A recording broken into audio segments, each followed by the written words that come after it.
Alam mo mga kamimis, ang galing lang. Bumibigla na lang. Oo. Hindi, share ko lang sa'yo, hindi sponsor yan ah. Yung Mamasitas product ba?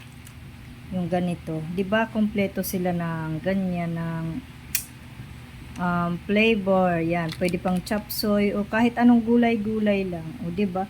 Kumpleto na, hindi mo na kailangan maglagay ng pampalapot. Na-try ko lang ba? Yung ganito na Mamasitas nila, lahat sila meron, mga pang tosino. Hindi to sponsor mga kamimis ha. Shinare ko lang kasi napapadali ang mga lutuin baga. Oh, tingnan mo ang lapot na, hindi mo na kailangan maglagay ng mga pangpalapot. Di ba ang galing? Na-amaze lang ako. May pang tosino din yan. Basta lahat ng ano lulutuin, meron na sila niyang flavor, yung Mamasitas na yan. O, ayan lang. Share ko lang ang ating ulam for today.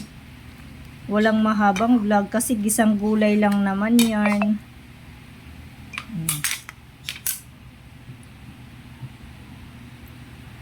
Kain tayo.